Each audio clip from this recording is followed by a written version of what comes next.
শিক্ষকহীন স্কুলে ছাত্রছাত্রীদের নিয়ে সরস্বতী পুজোয় মেতেছেন গ্রামের মানুষ।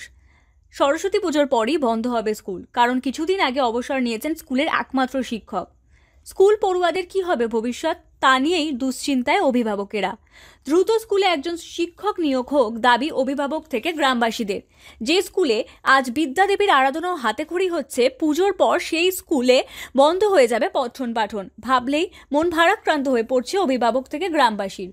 পশ্চিম মেদিনীপুর জেলার চন্দ্রকোনা ১ নম্বর ব্লকের নিশ্চিন্তপুর শিশু শিক্ষা কেন্দ্রে বর্তমানে ছাত্র সংখ্যা প্রায় ২৫ জন। পাশাপাশি গড়ে ১০ থেকে ১২ জন প্রসূতি মহিলার মিড ডে মিল হয়। গ্রামের মানুষের দাবিকে মান্যতা দিয়ে সমস্ত গুরুত্ব বুঝে ২০০০ সালে একজন শিক্ষক ও একজন সহায়িকা দিয়ে এই স্কুলটি শুরু হয়। ২ বছর আগে একজন সহায়িকা অবসর নেন। বর্তমানে স্কুলের একমাত্র শিক্ষক তরুণ পাল কয়েকদিন আগেই অবসর নিয়েছেন। তিনি শুরু থেকেই এই স্কুলের শিক্ষকতা করে আসছিলেন। তার অবসরে বর্তমানে শিক্ষকহীন স্কুল বন্ধ, পঠন পাঠন থেকে মিড ডে মিল। স্কুলে আসা বন্ধ হয়ে গিয়েছে রাঁধুনিদের।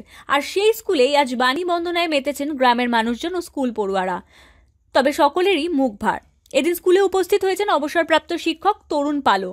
সকলেই বলছেন স্কুলের সমস্ত পরিকাঠামো থাকলেও নেই শিক্ষক। তাই সরস্বতী পুজোর পরেই স্কুলের ছাত্রদের ভবিষ্যৎ কি হবে এই নিয়ে ছাত্ররা চিন্তায় অভিভাবকেরা। উত্তর নেই কারোর কাছে।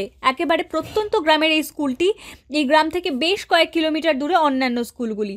তাই ছোট্ট স্কুল পড়ুয়াদের ভবিষ্যৎ নিয়ে দুশ্চিন্তায় সকলেই চাইছেন এই স্কুলে দ্রুততার সঙ্গে শিক্ষক নিয়োগ করা হোক, নইলে স্কুল বন্ধ হয়ে যাবে। তাতে সমস্যায় পড়বে প্রত্যন্ত ওই গ্রামের ক্ষুদে পড়ুয়ারা। এ বিষয়ে চন্দ্রকোনা ১ নম্বর ব্লকের বিডিও কৃষ্ণেন্দু বিশ্বাসের সঙ্গে গ্রামবাসীরা যোগাযোগ করলে তিনি জানিয়েছেন, এই মুহূর্তে শিক্ষক নিয়োগ করা সম্ভব নয়। সম্ভবত ওই স্কুলের ছাত্রছাত্রীদের অন্যত্র পাঠাতে হবে। এখন দেখার শেষমেশ এই স্কুলের ভবিষ্যৎ কি হয়। সরস্বতী পুজো বন্ধ ঠেকাতে গ্রামবাসী অভিভাবকরা হাত লাগিয়ে পুজোর আয়োজন করলেও পুজো কাটলে পঠন পাঠনের কি হবে, প্রশ্ন ঘুরপাক খাচ্ছে অভিভাবক থেকে গ্রামবাসীদের মনে। Bureau report, ANM news. আরও খবরের আপডেট পেতে সাবস্ক্রাইব করুন আমাদের ইউটিউব চ্যানেলটি আর বেল আইকনে ক্লিক করুন নোটিফিকেশনস পেতে।